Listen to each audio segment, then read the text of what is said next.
Don't ask me why. Sounds like a story. And I'm not going to tell it to you. Okay?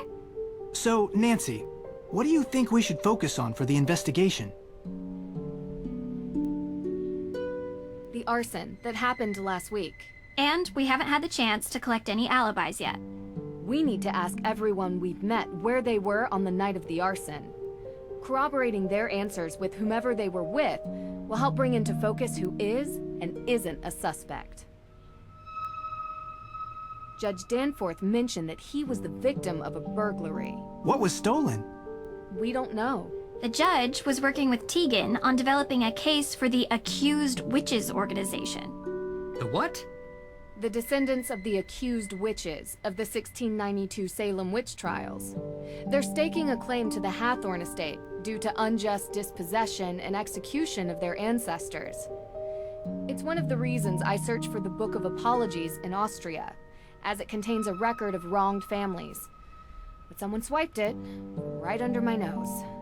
And around the time of the arson, there was a burglary at the judge's office. Too coincidental not to be connected. That's exactly what I was thinking. I'd like to review the crime scene at the courthouse for any clues. The judge might not let you do that. He didn't sound very forthcoming. True. But maybe my father can convince him. They're old friends. I can give him a call. All right. What else? We need to figure out how the theft from Mosam Castle is connected to this case. Theft of what? The Book of Apologies. My dad asked me to retrieve it from Mosam Castle in Austria, as a favor for Judge Danforth, who works here in Salem. It details all the victims of the witch trials, some of which are still unknown to this day. However, this book was stolen as well, 3 days ago, when Nancy was there. Why was this book all the way in Austria? Great question. The resident historian told me the judge who wrote the book willed all his belongings to be preserved by whichever museum would have them at the time. That must be how it ended up in an Austrian castle, for safekeeping. Well, that certainly didn't stop the thief, whoever it is. I can ask around about alibis during this time period as well. See if anyone in town can't be accounted for. Might point us in the right direction. I have something to add. Whoever is responsible for this crime is going to great lengths to cover it up. We don't know if these people are dangerous. Remember that. And be careful.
Done. This looks great.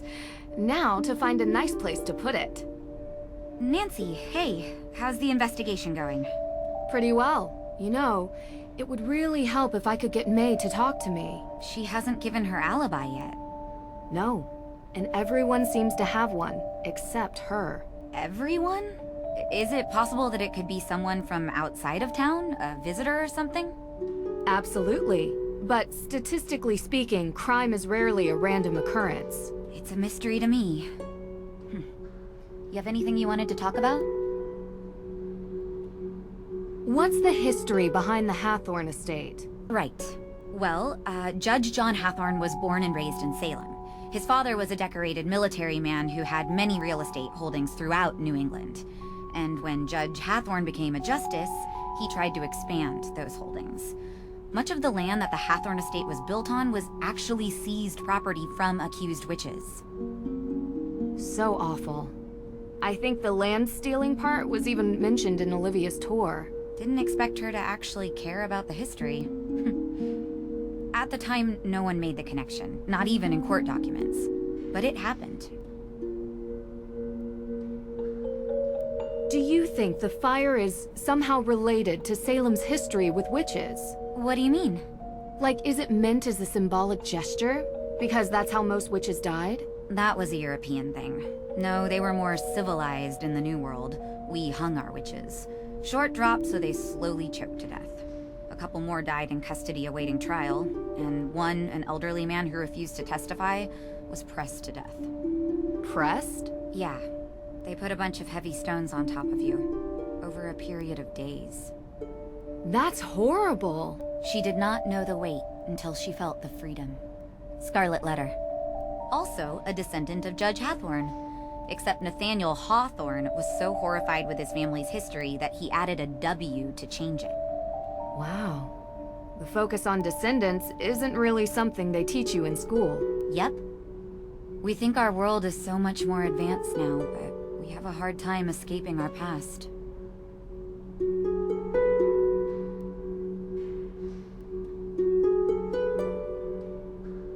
Where were you on the night of the fire? I was at my boyfriend's watching a movie. Here, this is his number. You can ask him. Have you been dating Damien for a long time? Yeah, a couple years, I think. I like him. I mean, I really do. He listens to me. Yeah, he's great. Was he with you the whole night? I mean, most of the night.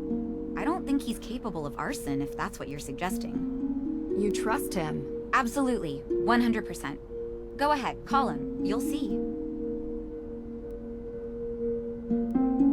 How did Francis Tuttle come to own the property? Ms. Tuttle bought it 30 years ago, cheap. It was falling apart. The former owners couldn't be located, so it was auctioned. She was a bit of a kooky lady living in a ruin like that, but she was kind. I mean, she took in Lauren like a daughter. That says something about someone, doesn't it? I agree. Do you remember what you were doing 3 nights ago? 3 days ago? Well, I was probably working here. Why? You were working at the museum. Can anyone confirm that? Well, I'm always here. But was anyone else here? May was home all day, laying low, and Olivia wasn't here either. I don't know where she was, to be honest. You'll have to ask her. So no one can confirm that? And you're sure May was at home? She's barely left the house since the incident. People here treat her like she has an infectious disease. It's awful. And I don't blame her if she wants to sit at home on her phone all day. Ugh. Her parents need to come home. Soon. So, I gotta ask. What do you get out of this? I get a lot. Really? You travel around, talk to all these people, deal with all their problems, put yourself in harm's way? Not always. Alright, some of the time. I don't know. It's like there's these small obstacles that I enjoy working on, and they're interesting. But what I really love is the puzzle of humanity. What makes people tick? Why do people do what they do? It's always the hardest one to crack, because sometimes we do things that don't make sense. We're inherently irrational. Know what I mean? You know, there's a theory about why these specific women were persecuted as witches. Some people believe that ergot, which is a fungus that grows in cereal grains, might have gotten into the food supply. It poisons anyone who eats it. Hallucinations, circulation issues, seizures. It would have made people look like they were possessed. Or made the judges think they were doing God's will. Or make the whole town go haywire. A rational explanation for irrational behavior. Just a theory. We'll never know. Anyway, I don't want to keep you. Thanks for stopping by. Talk to you later.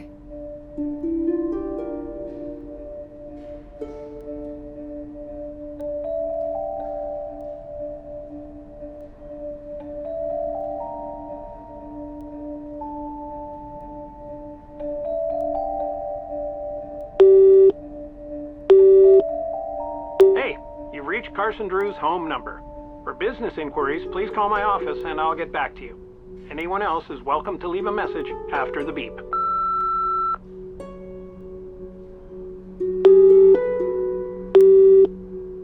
Hello? Is this Damien Faulkner? Yeah? Who is this?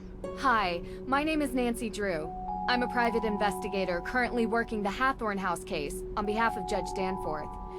Do you mind if I take up a minute of your time? Go ahead. Just wanted to follow up on some statements. Statements made by whom? Tegan Perry, Yes? your girlfriend. Right. Where were you? Sorry, but were these statements given to the police? No. They were given to me, willingly. Yeah, sorry. I work for Alicia, and I've learned to make sure that when you're being questioned, you always have a lawyer present. I don't want to sound like I'm guilty or complicit, I just know my rights. Of course. But you sound trustworthy. Oh, thanks.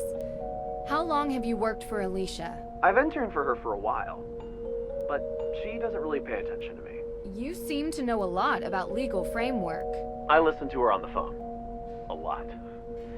Anyway, I was with Tegan on the night of the fire. That's what you wanted to know, right? Yeah. And what did you guys do? Watched a movie. Okay. Which movie? Honestly, couldn't tell you. Tegan picks. You know, they're always some kind of vampire, drama, apocalyptic, teenagey, angsty thing. Don't tell her, but I never pay attention. I'm into hard sci-fi. Oh, good to know. Anything else, or...? No. Thanks for talking to me. Yep, sure. Bye.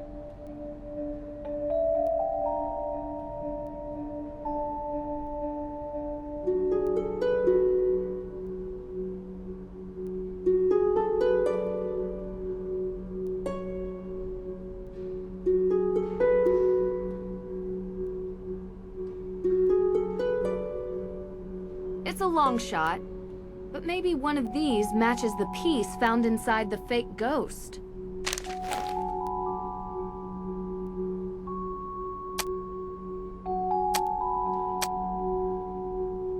It's the same flyer. Olivia's witch tour.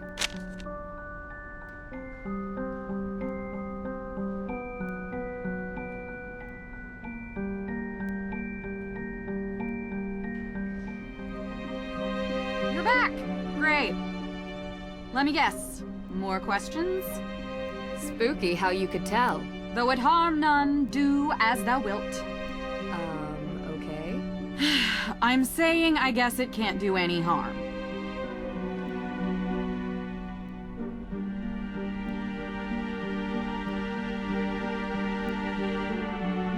I've been going around asking everyone in town where they were on the night of the arson. The night of the what? Arson? At Hathorn House? Why, I have no idea what you're talking about. Kidding, Nancy. Don't look so serious. I was here that night, doing my thing. I think there had to have been at least 20 people who can confirm that. It really stinks that Lauren is going to lose her home. Well, we'll see. Yeah, of course.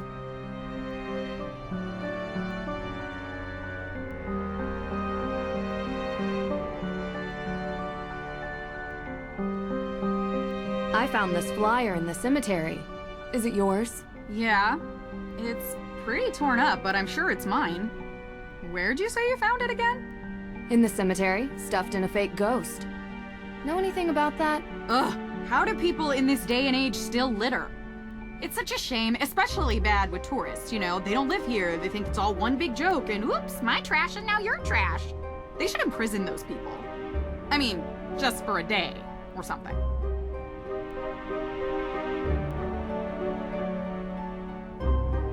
So, I've heard ghosts are haunting Salem. Of course! You believe it?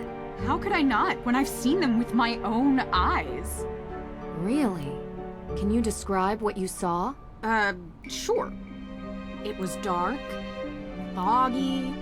I was walking through the cemetery. Or was it the town square? I don't remember, but I do remember a ghost. No, multiple ghosts. Spirits.